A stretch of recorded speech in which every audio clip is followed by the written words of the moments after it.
تیسری عظیم جنگ تلی کھڑی ہے.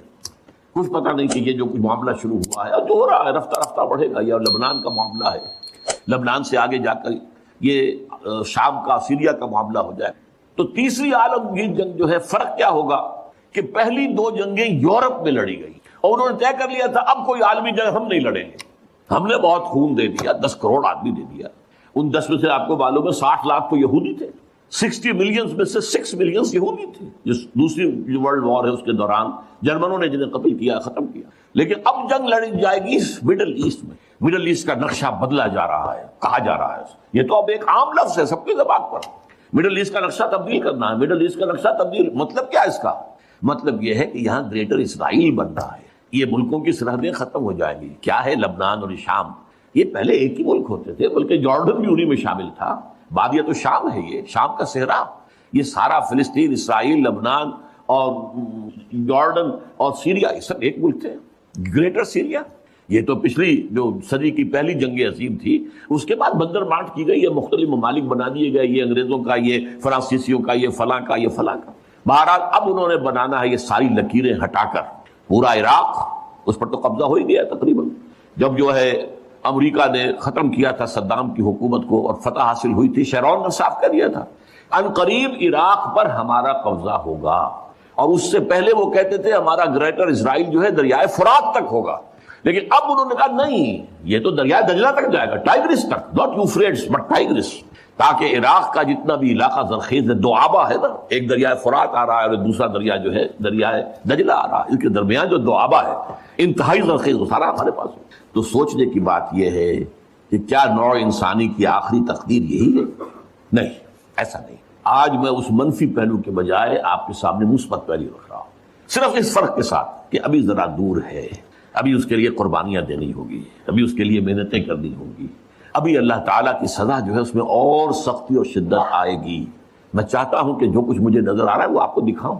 مجھے اقبال نے کہا دیکھا ہے جو کچھ میں نے اوروں کو بھی دکھلا دے. یہ ظاہر بات ہے کہ ایک انسان جو ہے جو غور کرتا ہے, سوچتا ہے, اور جیسے کہ اقبال نے کہا تھا سرما ہے میری آنکھ کا خاک مدینہ و نجف, میں نے ذرا اس میں ترمیم کی ہے, آپ کے علم میں ہوگا کہ سرما ہے میری آنکھ کا خاک حجاز و حول قدس.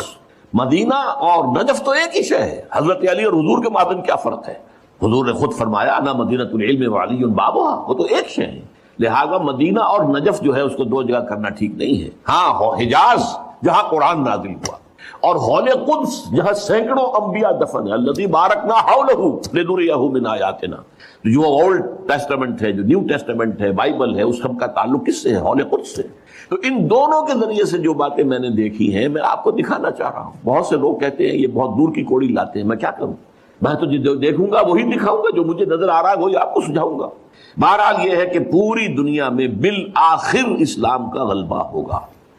عالمی سطح پر خلافت علی منہاج النبوت قائم ہو کر رہے گی اور پوری دنیا میں امن و امان ہوگا, خوشحالی ہوگی. بڑی طویل حدیث ایک موجود ہے کہ اس کے بعد یہ ہوگا جنگ ختم ہو جائے گی, خونریزی ختم ہو جائے گی, امن و امان ہوگا, خوشحالی اتنی ہوگی کہ زمین اپنے سارے خزانے اگل دے گی, آسمان اپنی ساری برکتیں نازل کر دے گا. یہ دور آنا ہے, عالمی غلبہ اسلام اور اللہ کے دین کا غلبہ اور خلافت علی منہاج النبوت کا قیام. اب اگلی بات, لیکن ظاہر بات ہے یہ کام کہیں ایک جگہ سے شروع ہوگا, ایک دم تو عالمی غلبہ پوری دنیا پر نہیں آ جائے گا. اس بات کو یہیں پر روکیے, اب اس بحث آگے چلے گی ہماری. اب آئیے جو دوسرا حصہ تھا, کیا عالمی امت مسلمہ کی تقدیر یہی ہے کہ ذلت و مسکنت ان پر مسلط رہے؟ ضربت علیہم الذلۃ والمسکنۃ وباؤوا بغضب من اللہ, جو حشر لبنان کا ہو رہا, جو اس سے پہلے فلسطینیوں کا ہوتا رہا ہے. کیوں نہیں کر سکی دنیا, مسلم دنیا چپ, زیادہ سے زیادہ بہت ریزولوشن پاس کر دیں گے. ابھی جایا پترا میں جمع ہو گئے ہیں, بعد ملیشیا میں, اور ریزولوشن پاس کر دیا. اللہ خیر صلی اللہ, نو تھریٹ. کوئی یہ بھی کہنے کو تیار نہیں کہ ہم اپنے سفارتی تعلقات منقطع کر لیں گے, نہیں. کوئی یہ کہنے کو تیار نہیں کہ ہم اپنے تجارتی تعلقات منقطع کر لیں گے, نہیں.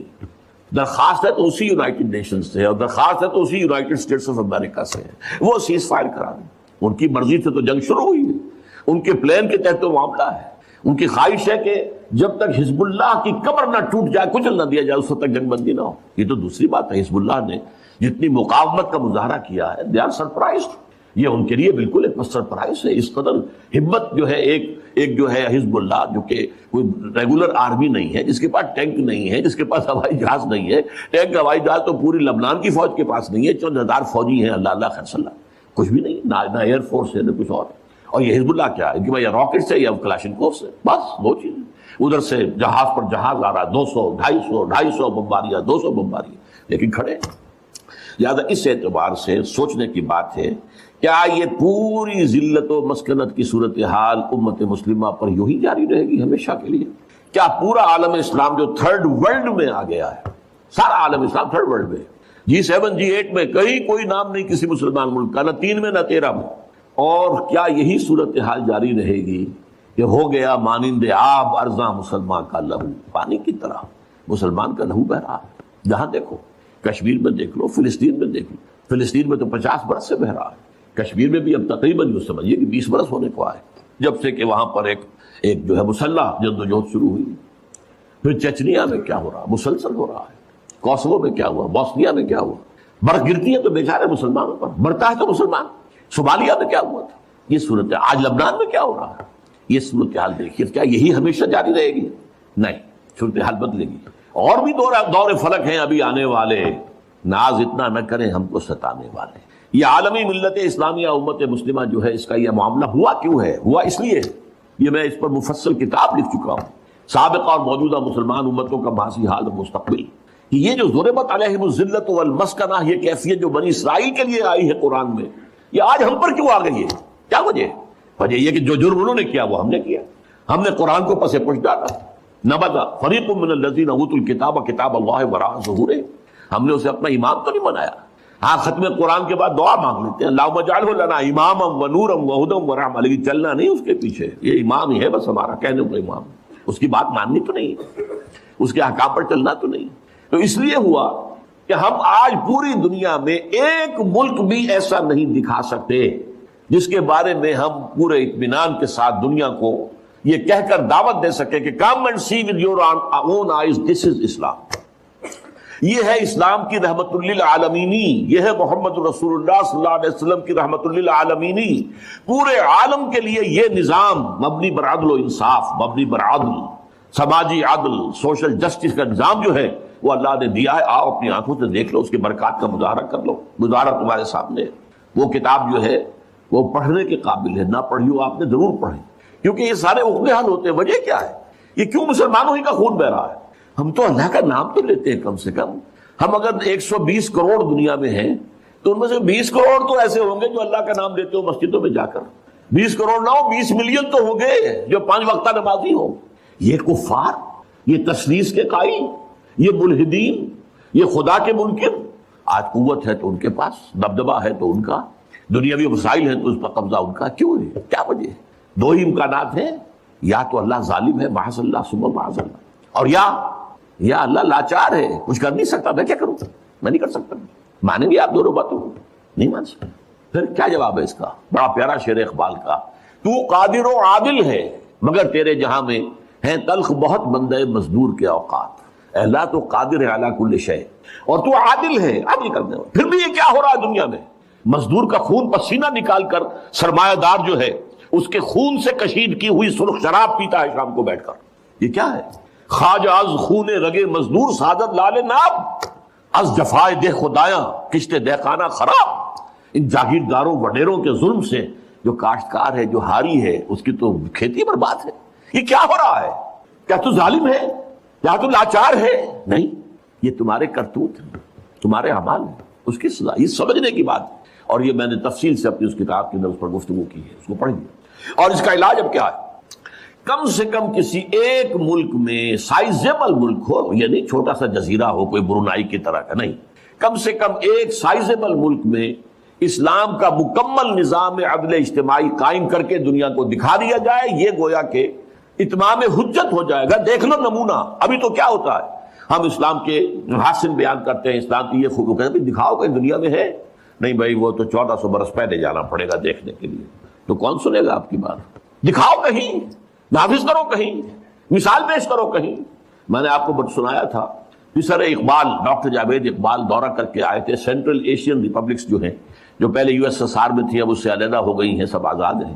اور ان میں چاہے ان کی اپنی اپنی زبانیں اور ہیں، ازبک ہے، یہ ہے، وہ ہے، لیکن یہ فارسی سب جانتے ہیں۔ وہاں پر علامہ اقبال کا فارسی کا کلام 2/3 کلام تو فارسی میں عام، تو پسر اقبال کی جو آؤ بھگت وہاں ہوئی ہے۔ اقبال لاہوری کا بیٹا ہے، لیکن وہ کہا مجھ سے ڈاکٹر جاوید اقبال، جہاں میں گیا مجھ سے ایک بات کہی، we need a model, show us a model of Islamic state, we are ready to accept. The Saudi model is not acceptable to us, it is based on monarchy, بادشاہت پر ہے، ملوکیت پر بیسڈ ہے۔ The Iranian model is also not acceptable to us, it is based on theocracy, یہ مولویوں کی حکومت ہے۔ اسلامک آئیڈیل اسلامک اسٹیٹ کا نمونہ میں دکھا دو، ہم سب کے سب جو ہے لبیک ہے۔ تو اگر کہیں دنیا میں ایک جگہ بھی وہ اسلامی نظام کا نمونہ دنیا کو دکھا دیا جائے، اتمام حجت ہو جائے گی، اور یہ فرض کفایہ ہو جائے گا پوری امت کی طرف سے۔ جیسے کسی مسلمان کی نماز جنازہ چند لوگ بھی پڑھ لیں تو باقی سب کی طرف سے ادا ہو جاتا۔ اب نوٹ کر لیجئے، یہ کتابیں اگر آپ پڑھنا چاہیں تو کتاب الملاحم میں پڑھیے۔ بدترین عذاب عربوں پر آیا کھڑا ہے، سروں پر ٹنا ہوا، بدترین ایسی جنگ ہونی ہے، الملحمۃ العظمیٰ، جس کو کہ میں بھی آپ کو گواہی پیش کر دوں گا، جسے کہا گیا ہے دی لاسٹ کروسیڈ۔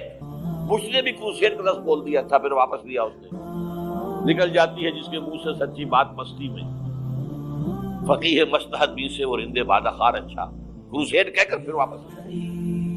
یہ کروسیڈ، اس کے اوپر جس قدر نقصان ہونا ہے عربوں کا، گریٹر اسرائیل بنے گا، یہ عراق، شام، اردن، سعودی عرب کا کچھ شمالی علاقہ، ترکی کا جنوبی علاقہ، مصر کا صحرائے سینا، اور اس کے ساتھ ہی جو بہترین اس کا زرخیز ترین علاقہ ڈیلٹا آف نائل، یہ سب یہودی۔ اس کو حدیث میں کہا گیا الملحمۃ العظمیٰ۔ عیسائی 80 علم لے کر اے مسلمانوں تم پر حملہ آور ہوں گے، اور ہر علم کے نیچے 12,000 فوج، 9.5 لاکھ فوج۔ یہ نیٹو کی تیاری کس کے لیے ہو رہی ہے؟ جب یو ایس ایس آر کا خاتمہ ہوا تو پوچھا گیا تھا نیٹو چیف سے، اب کس لیے؟ تمہارا وہ دشمن تو ختم ہو گیا، اب ہمیں اسلامک فنڈامنٹلزم سے نمٹنا ہے۔ جانتے ہیں خطرہ یہی ہے، اب اسلام ابھر سکتا ہے، مسلمانوں کے سینوں کے اندر وہ آگ ہے، اوپر خاکستر آ گیا ہے، تمہیں اٹھانا بیٹھنا، یہ اندر تو انگارہ ہے، اوپر سے راکھ ہے، اس سے دھوکہ نہ کھا جانا ان کے دلوں کے اندر۔ اور بش نے کہا تھا مسلمان چاہتے ہیں کہ ہسپانیہ سے لے کر انڈونیشیا تک نظام خلافت قائم کر، اور میں حیران ہوا تھا کہ اس وقت کو ہسپانیہ کا خیال کیسے آ گیا، ہمیں تو کبھی آتا ہی نہیں، ہم تو بھول گئے، وہ تو 500 برس پرانی بات ہے، جبکہ وہاں سے ہمیں نکال دیا گیا تھا۔ اگرچہ اقبال نے کہا تھا ہے ارض فلسطین پہ یہودی کا اگر حق، ہسپانیہ پر حق نہیں کیوں اہل عرب کا؟ ہسپانیہ میں تو 800 سال حکومت کی مسلمان نے، اور ابھی 500 برس سے گزرے ہیں۔ یہودی تو ارض مقدس سے 2000 سال نکالے گئے، انہیں ناکیاباد کیا گیا، عربوں کے سینے میں خنجر پھونک دیا گیا۔ وہ چھوٹا سا جو چاہتا کرتا، کوئی پوچھنے والا نہیں۔ امریکہ جیسے اپنے بیٹے کی حفاظت کرے ویسے کرتا، اور حضور نے فرمایا ہے وہ جنگ جب ہوگی تو ایک باپ کے اگر 100 بیٹے ہوں گے تو 99 ختم ہو جائیں گے، ایک بچے گا۔ یہ حدیث صحیح۔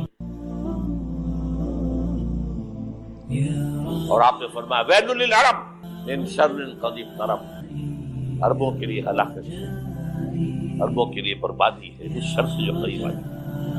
اور آج جس طرح انہوں نے ان کی تہذیب کو اختیار کر لیا ہے، دبئی جا کر بدترین مغربی معاشرہ جو ہے وہ دبئی کے اندر ہم نے قائم کر کے دیا، اب سعودی عرب اس راستے پر بڑھ رہا ہے۔ اور اس کے بعد نمبر 2 پر جو ہے ہم پاکستانی ہیں، لیکن میں اس کے پہلی بات جو کہہ رہا ہوں وہ تو یقینی ہے، اس میں تو احادیث صحیحہ موجود ہے۔ اگرچہ اس کے بعد پانسا پلٹے گا، پھر حضرت مہدی کا ظہور ہوگا، حضرت عیسیٰ کا نزول ہوگا، اور وہ گریٹر اسرائیل گریٹر گریو یارڈ بنے گا یہودیوں کا، ایک ایک یہودی قتل ہوگا اور دفن ہوگا۔ یہ بات میں ہونا ہے، میں پہلی بات فرض کر رہا ہوں۔ وہ پانسا پلٹے گا جب پلٹے گا، ابھی جو سامنے ہے وہ کیا ہے؟ جس ملحمۃ العظمیٰ کہا حضور نے، جسے آرمگیڈون کہتے ہیں عیسائی۔ آرمگیڈون کی اگر کہیں جا کر آپ دیکھیں گے، آپ ڈکشنری میں مانی کیا لکھا ہے؟ A very big war which will be fought between the forces of evil and good before the end of this world. اس دنیا کے خاتمے سے پہلے خیر اور شر کی قوتوں کے درمیان بہت بڑی جنگ ہوگی. ارمجدون اسے کہتے ہیں عربی میں، اور ارمگڈون اسے کہتے ہیں. اور یہ بائبل کی آخری کتاب کے اندر جو اس میں کہ مکاشفات یوحنا، ریولیشنز آف سینٹ جان، یہ تو میں کہہ رہا ہوں یقین کے ساتھ اور زیادہ دور آیا چاہتا ہے. اس لیے کہ یہودیوں کا اور عیسائی جو کنزرویٹوز ہیں، نیو کنزرویٹوز، ان کا 5 نکاتی ایجنڈا ہے متفق علیہ، جس کے تحت کہ یہ جنگ صلیبی شروع کی گئی. تو سن لیجئے آپ. آرمگڈون نمبر 1، گریٹر اسرائیل قائم ہو جانا اس کے نتیجے میں نمبر 2، مسجد اقصی اور قبۃ الصغریٰ کو گرانا نمبر 3، وہاں تھرڈ ٹیمپل، وہ مسجد جو حضرت سلیمان نے بنائی تھی 1000 قبل مسیح، پھر برباد کی تھی نبوکدنضر نے، دوبارہ بنائی گئی، پھر دوبارہ ختم ہوئی 70 عیسوی اب تک گری پڑی. ان کا خانہ کعبہ گرا ہوا ہے 70 عیسوی سے لے کر آج تک. ایک دیوار ہے ویلنگ وال، جہاں جاتے ہیں، روتے ہیں، پیٹتے ہیں، باتیں کرتے ہیں، وہاں وہ بنے گا تھرڈ ٹیمپل. اور نمبر 4، اس میں لا کر رکھا جائے گا تخت حضرت داؤد. یہ تخت کہاں ہے اس وقت؟ یہ لندن شہر کے اندر جو ان کی پارلیمنٹ کا جو چرچ ہے، ویسٹ منسٹر ایبے، اس میں رکھا ہوا ہے.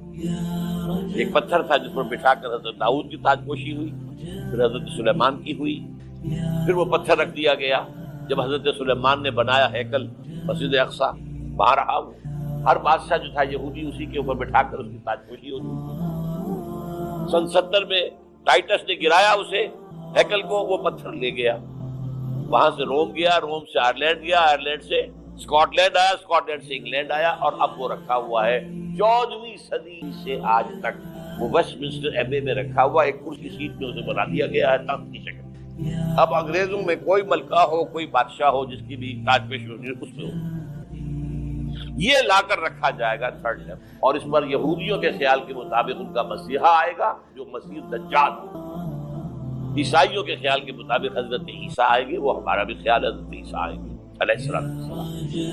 ہمارا یہ تو بات کی بات ہے. اس وقت جو میں عرض کر رہا ہوں، عربوں پر بہت بڑا عذاب، اور پاکستان کا معاملہ بنتا ہی ہے، میں یقین سے نہیں کہہ سکتا. ہینگنگ ان دی بیلنس، ہو سکتا ہے اللہ تعالیٰ ہم پر رحم فرمائے، ہو سکتا ہے اگرچہ اس کی کوئی شرائط ہو. جمل کے مالک اگر بنا لیں موافق اپنا شعار، اب جمن میں آ سکتی ہے پلٹ کر جمن سے روٹھی بہار، اب ہو سکتا ہے. اور یہ بھی ہو سکتا ہے کہ اللہ تعالیٰ نے معجزانہ طور پر ہمیں ملک دیا، ہم نے اللہ سے بدعہدی کی، وعدہ خلافی کی، غداری کی، لہذا سزا دی جائے اور ہم سے یہ ملک چھین لیا. It's just possible. دور نہ سمجھے، انہونی بات نہ سمجھے. جو گھیراؤ ہو رہا ہے آپ کے مغرب میں نیٹو فورسز اور مشرق میں بھارت فورسز، بھارتی فورسز گدھوں کی طرح بیٹھے ہوئے انتظار کر رہے ہیں پاکستان اور ڈسٹیبلائز ہو جائے، یہاں اور بدامنی ہو جائے. اب لاہور میں پھر آج دھماکے ہو گئے. 2 دن پہلے کا دھماکہ میں سہ کے آیا ہوا ہوں آپ کے سامنے. وہ جانے بچی نہیں، جو ہماری اکیڈمی کا حشر ہوا میں آپ کو نہیں بتا سکتا. یہ سارا کیوں ہو رہا ہے؟ تاکہ یہاں بدامنی ہو جائے اور ہمیں جواز مل جائے، مغرب سے نیٹو فورسز داخل ہو جائیں، مشرق سے بھارتی فورسز آ جائیں اور ہمارے ایٹمی دام توڑ کر اور پھر ہمیں بھارت کے سامنے ڈال دیا جائے. نو ڈو ایز یو لائک. یہ ان کا نقشہ ہے. ہوگا کیا؟ وہ اللہ چاہتا ہے. ہوگا وہ جو اللہ چاہے. لیکن اللہ کا چاہنا جو ہے وہ کس پر منحصر ہے؟ یہاں انقلاب برپا کرو، یہاں اسلام لاؤ. اگر دھندوں میں لگے رہو گے تو وہ خود بخود نہیں آ جائے گا. صحابہ نے جانیں دی تھی، کتنی تکلیفیں اٹھائی تھی. 12 برس تک مکی دور کے اندر با نشہ درویشی در ساز و دمادم سن، جو پختہ شبی خدرا پر سلطنت جنگ سن. یوم طائف یاد ہے جو حضرت عائشہ فرماتی ہے کہ میں نے پوچھا تھا حضور سے کہ یوم احد سے زیادہ سختی بھی آپ پر کبھی آئی؟ ہندوستان اور خراسان یعنی موجودہ افغانستان کا تھے. ابن ماجہ کی روایت ہے ان عبداللہ ابن الحارث رضی اللہ تعالی عنہ قال رسول اللہ صلی اللہ علیہ وسلم یخرج ناس من المشرق یؤتون للمہدی عن سلطانہ یعنی سلطانہ. دونوں طرح سے پڑھ سکتے. حضرت عبداللہ ابن حارث فرماتے ہیں رضی اللہ تعالی عنہ کہ حضور نے ارشاد فرمایا مشرق کی طرف سے وہ فوجیں نکلیں گی، لوگ آئیں گے جو عرب میں مہدی کی حکومت قائم کریں. یہ مہدی کون ہوں گے اس کا ذکر میں ذرا بعد میں کروں گا، لیکن نوٹ کر لیا کہ مہدی سے پہلے لازماً کسی مشرقی علاقے کے اندر وہ نظام قائم ہو چکے گا، تب وہاں سے فوجیں آئیں گی۔ یہ مشرق کون سا ہے؟ عرب کے مشرق میں آپ چلیے، ایران بھی آ جائے گا، افغانستان بھی ہے، پاکستان، اور اگر اسے اور توسیع دیں تو ہندوستان بھی ہے۔ یہ ہے عرب کا مشرق، اس سے فوجیں جائیں۔ اس کا کیا مطلب ہے کہ اس میں سے کسی جگہ پر نظام خلافت پہلے قائم ہو جائے گا، تاکہ وہاں سے فوجیں جائیں گی جو جزیرہ نما عرب میں حضرت مہدی کی حکومت کو قائم کرے۔ اب دوسری حدیث، یہ سنن ابن ماجہ کی حدیث تھی جو میں نے آپ کو سنائی، آپ نے پڑھی۔ دوسری، عن ابی ہریرہ رضی اللہ تعالی عنہ، یہ ترمذی شریف کی روایت ہے، قال قال رسول اللہ صلی اللہ علیہ وسلم یخرج من خراسان رایات سود لا يردها شیء حتی تنصب بإیلیا۔ خراسان کے علاقے سے سیاہ جھنڈے لے کر فوجیں آئیں گی، ان کا رخ کوئی موڑ نہیں سکے گا، ان کو پیچھے پھیر نہیں سکے گی کوئی بھی، یہاں تک کہ وہ یروشلم میں جا کر جھنڈے نصب کر۔ ایلیا حضور کے زمانے میں یروشلم کو، یہ یروشلم تھا جب حضرت سلیمان کی حکومت تھی، اور یہاں پر معبد سلیمانی، ہیکل سلیمانی قائم ہے۔ پھر یہ یروشلم کی رہا ہے تاریخ، یہاں تک کہ سن 70 عیسوی میں جب ٹائٹس رومی جنرل نے اس کو گرایا، ختم کیا، سیکنڈ ٹیمپل گرا دیا، اور یہاں سے یہودیوں کو کہا نکل جاؤ، یہاں سے کوئی یہودی باقی نہیں رہا، بالکل تہو بالا برباد کر دیا۔ اس کے کوئی 150 سال بعد ہیڈریان، رومن ایمپرر ہیڈریان، اس نے پھر دوبارہ آباد کیا۔ 150 سال تک یہ بالکل بنجر اور بالکل غیر آباد ہوا۔ اب ہیڈریان نے جب آباد کیا تو اس کا نام ایلیا رکھا، اب یروشلم نام نہیں۔ تو حضور کے زمانے میں پھر اس کا نام ایلیا، اور اب اس سے کیا معلوم ہو رہا ہے کہ یہ یروشلم مسلمانوں کے قبضے سے نکلا ہوا، ایک دفعہ پہلے نکلا تھا 1099 عیسوی میں مسلمانوں کے ہاتھ سے نکلا، کروسیڈرز عیسائیوں نے آ کر اس کو قبضے میں کی، لاکھوں مسلمانوں کو مارا کر دیا۔ اس کو 1187 عیسوی میں واپس لیا ہے۔ کس نے لیا ہے؟ صلاح الدین ایوبی کرد۔ عرب کھوکھلے ہو چکے تھے، عربوں نے کھویا، واپس نہیں لے سکے، بہت حکومت کر چکے تھے، 400-500 برس کی حکومت، اور ان کے عیش اور ان کے آرام، اب ان میں جان نہیں تھی، وہ واپس لینے والا گرم کرد صلاح الدین ایوبی۔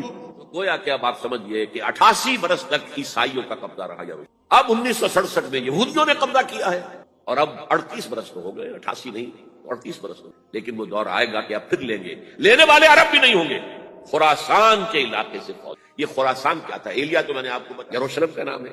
خراسان اس زمانے میں ایک بہت بڑے ملک کو کہتے ہیں، کچھ حصہ پاکستان کا بھی اس میں شامل ہے، کچھ حصہ ایران کا بھی ہے، ایران کے اس حصے کو اب بھی خراسان ہے۔ خراسان ایک صوبہ ہے ایران کا چھوٹا سا۔ پاکستان میں خاص طور پر یہ جو علاقہ مالا کنڈ ایجنسی کہلاتی ہے، اس سے اوپر جتنا علاقہ ہے، اور یہ جو واخان کی ایک پٹی آتی ہے اوپر، واخان افغانستان کی ایک پٹی سی دم سی چلی جاتی ہے جو جا کر چائنا کی سرحد سے مل جاتی ہے، یہاں سے لے کے یہاں تک یہ جو مالا کنڈ کا وہ درہ ہے اور پہاڑ ہے، یہ بھی خراسان کا ہے۔ باقی تقریباً 2/3 آف افغانستان، ساؤدرن حصہ نہیں ہے خراسان کا حصہ، یہ سیستان کہلاتا تھا، یہ خراسان نہیں، لیکن یہ کہ اوپر کا 2/3 آف افغانستان، اور اس کے ساتھ یہ جو عرب جو اب یہ ترک ممالک آزاد ہوئے ہیں سوویت یونین کی ڈسولوشن کے ساتھ، یہ سارا علاقہ کہلاتا ہے خراسان بزرگ، دی گریٹ خراسان۔ ایک مرتبہ ایک یہاں کا جو کاؤنسلیٹ ایران کا وہ آئے تھے میرے پاس، ان کے اہم آدمی، ان سے میں نے پوچھا خراسان، تو پہلے تو ان کا خراسان ہمارا ہے، نہیں مجھے خراسان، او خراسان بزرگ، وہ جو آپ دی گریٹر خراسان کی بات کر رہے ہیں وہ یہ تھا۔ پھر میں نے اور ذریعوں سے بھی تحقیق کی، پہلے خیال تھا کہ پورا افغانستان اس میں شامل ہے، لیکن اب معلوم ہوا کہ نہیں، یہ جو جنوبی حصہ ہے یہ سیستان کہلاتا ہے، کچھ بلوچستان کا حصہ اس میں شامل تھا اور کچھ یہ جنوبی حصہ افغانستان۔ یہاں سے فوجیں جائیں گی، اور یہ فوجیں جا کر خراسان سے چل کر ایلیا پہنچیں گی، یروشلم پہنچیں گی، اور اپنے جھنڈے گاڑیں۔ اس کا جو نتیجہ نکلتا ہے وہ آپ سمجھ لیجئے۔ اس میں بھی اب میں اس سیر ترجمان القرآن اقبال کا ایک شعر آپ کو سنا رہا ہوں۔ ایک تو انہوں نے جو اردو میں کہا تھا، میرے عرب کو آئی ٹھنڈی ہوا جہاں سے، میرا وطن وہی ہے، میرا وطن وہی۔ ٹھنڈی ہوا حضور، مجھے ہندوستان کی طرف سے ٹھنڈی ہوا آ رہی ہے صلی اللہ علیہ وسلم۔ اس کا جو ہے حوالہ مجھے نہیں مل سکا ہے اب تک، لیکن لوگ مانتے ہیں کہ ہاں ہے، حدیث ہے، پڑھی ہے ہم نے، لیکن بتا نہیں پا رہے۔ اور ظاہر بات ہے کہ حدیث کا ذخیرہ اتنا وسیع ہے کہ اس میں سے تلاش کرنا آسان کام ہے، اور اقبال کو کافی علم تھا ان چیزوں، اس کو بغیر کسی بنیاد کے نہیں کہہ سکتا، میرے عرب کو آئی ٹھنڈی ہوا جہاں سے، میرا وطن وہی۔ لیکن اس سے بھی زیادہ جو بات ہے وہ علامہ اقبال کا ایک شعر ہے جس کے پہلے مصرے میں تو حضرت مہدی کا ذکر ہے، وہ میں بعد میں اس کا ذکر کروں گا جب ان کا وقت آئے گا۔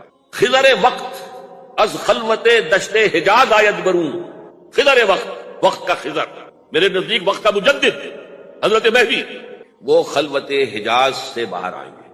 خضر وقت از خلوت دشت حجاز آید بروں، کارواں زی وادی دور و دراز آید بروں، کارواں اس وادی دور و دراز سے چلے گا۔ یہ وادی دور و دراز کون سی ہے؟ وادی سندھ. وادی سندھ کا تصور پتہ نہیں آپ کو کیا ہے. آپ کو معلوم ہونا چاہیے کہ وادی سندھ یہ سارے ٹریبیوٹس جو آ رہے ہیں جو وادی اس دریائے سندھ میں مل رہے ہیں، جیسے ایک درخت ہوتا ہے اور اس کی شاخیں ہیں، وہ تو درخت کے تنے سے نکلی ہیں. ایک یہ کہ ٹریبیوٹریز ہوتی ہے، چھوٹے چھوٹے دریا ہوتے ہیں، وہ ملتے ہیں تو ایک بڑا دریا بنتا ہے. یہ ٹریبیوٹریز مشرق سے بھی آ رہی ہیں سندھ میں اور مغرب سے بھی آ رہی ہیں. افغانستان کا جو مشرقی حصہ اسی وادی سندھ کے اندر ہے، اور یہ موجودہ پاکستان، بلکہ اس میں سے کچھ حصہ جو ہم چھوڑ چکے ہیں، ہم سے نکل گیا دریائے ستلج تک، یہ اس وادی سندھ کا حصہ. کہاں آ رہا ہے ستلج؟ سندھ میں. اور بیاس تو ستلج میں پہلے ہی آ گیا، راوی آ گیا، چناب آ گیا، جہلم آ گیا، سب سندھ میں پہنچ گئے. پیٹن کوٹ میں سے پہنچ گئے. اوپر سے یہ دریائے سوات آ رہا ہے، یہ دریائے دیر آ رہا ہے، یہ دریا فنا آ رہا ہے، یہ دریا فلا آ رہا ہے، سب دریائے کابل میں ہو کر کہاں پہنچے؟ سندھ میں. اوپر سے دریائے ہندا آ رہا ہے، دریائے گلگت آ رہا ہے، کہاں آ کر گرے؟ سندھ میں. پھر یہ جو دریا آ رہے ہیں جو ہمارے جو ہے درائے گومل سے چلا آ رہا ہے، کوچی چلا آ رہا ہے، کہاں جاتے؟ سندھ میں. یہ پوری وادی ہے. یہ افغانستان کا مشرقی حصہ جو پختون ہے، 100% پختون، وہ در حقیقت وادی سندھ ہے. یہ دو طرف سے وادی ہے. کارواں زی سے مراد ازیں، کارواں ازیں وادی دور و دراز آیت کو. فوجیں یہاں سے جائیں گی حضرت مہدی کی حکومت قائم کرنے. خضر وقت از خلوت دشت حجاز آیت بروں، کارواں زی وادی دور و دراز آیت بروں. یہ ہے اس سیر. حالانکہ یہی شخص ہے جو اپنے خطبات کے اندر نفی بھی کرتا ہے کہ یہ مہدی اور وہ یہ سب تصورات جو ہیں یہ کوئی صحیح نہیں ہے، اور یہ پرانی کوئی روایات چلی آ رہی تھی، ہر مذہب میں تصور ہے. اس طرح کی بات کہی. جب عقل سے بات کرتا تھا اس میں ٹھوکریں کھاتا تھا.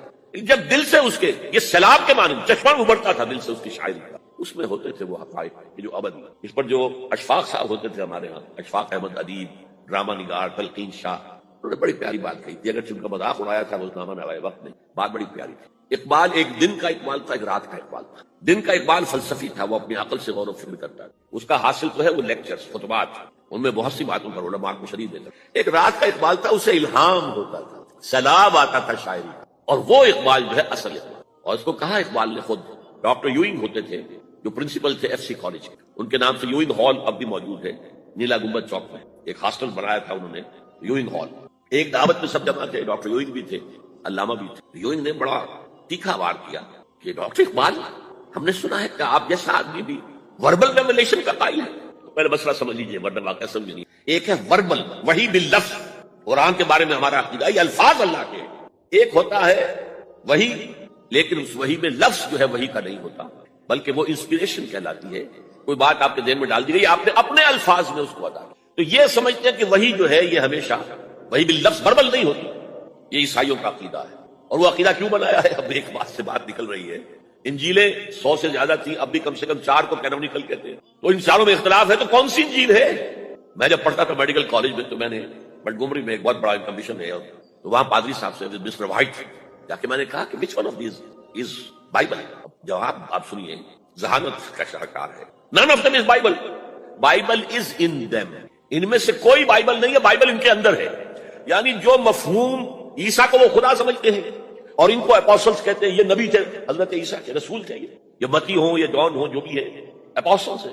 تو جو حضرت عیسیٰ نے ان سے کہا وہی کی، انہوں نے اپنے الفاظ میں اس کو ادا کیا ہے، لہذا ادا ہو جائے گا معاملہ، جیسا کہ احادیث کے اندر ہے. تو اقبال سے کہا کہ اقبال، ڈاکٹر اقبال، میں نے سنا کہ آپ بھی وربل ریولیشن کے قائل ہیں. کہنے بالکل، اور مجھے تو ذاتی تجربہ ہے. مجھ پر جو شعر اترتا ہے وہ الفاظ میں ڈھلا ہوا ہوتا ہے، میں تبدیلی کرنا چاہوں تو نہیں کر سکتا. چپ ہو گیا یوں. اب آگے کیا بولے گا یوں. تو بہرحال اقبال کا یہ شعر جو ہے رات کے اقبال کا شعر، اس اقبال کا جس کو الہام ہوتا. خضر وقت از خلوت دشت حجاز آیت برو، کارواں زی وادی دور و دراز آیت. اب میں نے اب تک تو یہ ڈسکس کیا ہے قرآن، حدیث، سنت اور ایک ترجمان القرآن کے حصے. اب آئیے عالمی حالات کیا. عالمی حالات سے بھی معلوم ہوتا ہے کہ ایک عالمی ریاست تقدیر مبرم ہے. زمانہ تیزی کے ساتھ ادھر جا رہا ہے، جبکہ پوری دنیا کی ایک ریاست ہے، بلکہ بہت پہلے سے اس کا تقاضا پیدا ہو چکا ہے. دنیا اتنی چھوٹی ہو گئی ہے، آج آپ اسے کہتے ہیں گلوبل ولیج. یہ تو گاؤں کے مانند ہے. اب کوئی فاصلہ نہیں رہا. امریکہ میں تاج پوشی ہو رہی ہے، بش صاحب کی ان کا منظر ہم بیٹھے دیکھ رہے ہیں، سارا کا سارا 12,000 میل دور بیٹھے ہوئے دیکھ رہے ہیں. دنیا کیا ہے؟ یہ تو ایک گاؤں ہے، ایک شہر ہے. اور ایک عالمی ریاست اگر قائم نہیں ہوتی تو دنیا میں کبھی امن قائم نہیں ہو سکتا. لہذا دنیا میں امن کے لیے ایک عالمی ریاست ضروری ہے، اور اسی کے پہلے قدم کے طور پر وہ لیگ آف نیشنز جو ہے قائم کی. کوئی تو ادارہ ایسا ہونا چاہیے جہاں دنیا کے سارے ممالک کے نمائندے بیٹھیں، سوچیں، غور کریں، فیصلے کریں. اگرچہ وہ جو بے ایمانیاں دلوں میں تھی، جو بدنیتیں دلوں میں تھی، انہوں نے ناکام کر دیا اسے، لہذا وہ مر گئی، ختم ہو گئی. ہاں، جنم دے گئی اسرائیل کو، اس کے بطن سے اسرائیل نے جنم لیا. اسرائیل نے نہیں، بالفور ڈیکلریشن کہ یہودیوں کو فلسطین میں آباد ہونے کی اجازت. اچھا، جب وہ ختم ہو گئی تو تقاضا موجود تھا، کوئی ادارہ ایسا ہونا چاہیے بھائی بیٹھے سب کے سب وہاں فیصلے کریں، ورنہ تو دو برتن کھڑک جائیں گے تو اس کے بعد وہ عالمی جو ہے ایک کنفرنٹیشن ہو سکتی. تب یہ پھر دوبارہ یونائٹڈ نیشنز آرگنائزیشن بنی، اور اب وہ بھی دم توڑ رہی ہے بیچاری، کئی روز سے دم توڑ رہی ہے، اس لیے کہ عراق وار کے ضمن میں ایک پیسہ بھر بھی وقت نہیں دی بش نے یو این او کی حمایت یا مخالفت. کیا رہ گیا اس کا؟ بس ایک کلب ہے، آؤ بیٹھے گفتگو کرو، اللہ اللہ خیر. جتنے ریزولوشن یو این او نے پاس کیے جنرل اسمبلی نے اسرائیل کے خلاف، سب کو ویٹو کیا ہے امریکہ نے. فائدہ کیا ہوا بھائی؟ جنرل اسمبلی کا فیصلہ کشمیر کے بارے میں موجود ہے 55 سال سے، اس پر عمل درآمد نہیں ہو سکتا. تو وہ در حقیقت جب عدل انسان کے اندر نہ ہو، اللہ پر ایمان اور یقین نہ ہو، آخرت کے محاسبے کا احساس نہ ہو، تو کوئی بھی آپ ادارہ بنا لیں پھر ہو جائے گا. ایک زمانے میں، وہ بھی میرے زمانے طالب علمی کا ہے، جمعیت طلبہ والے جو ہے کراچی سے نکالا کرتے تھے اسٹوڈنٹس وائس، ایک انگریزی ہفت روزہ، اس میں لکھا تھا یو این او کا مطلب ہے یونائٹڈ نیشنز آرگنائزیشن نہیں، انٹائڈ نیشنز آرگنائزیشن، جو بندھی ہوئی نہیں ہے آپس میں. یہ نیشنز جو ہے ان کا کوئی آپس میں تعلق نہیں ہے، ان کی آرگنائزیشن انٹائڈ، یونائٹڈ کی. اور آج اس کا مظہر سامنے آ چکا ہے. لیکن تقدیر مبرم ہے، the march of history can not be stopped. چاہے نیو ورلڈ آرڈر آئے، چاہے جسٹ ورلڈ آرڈر آئے، آئے گا ورلڈ آرڈر، جس میں کوئی شک نہیں. گلوبلائزیشن ہو رہی ہے، ٹرپس کا معاہدہ ہو رہا ہے، یہ سارا جو ہے کدھر ہم سفر کر رہے ہیں، کدھر جا رہے ہیں؟ Towards a world state. اس عالمی ریاست کے قائم ہونے میں کمپیٹیٹرز کون کون ہیں، کون اپنا نظام قائم کرنا چاہتا ہے؟ اس کے لیے اقبال کے دو شعر. دنیا کو ہے پھر مارکہ روح و بدن پیش، مارکہ روح و بدن روحانیت اور میٹیریلزم.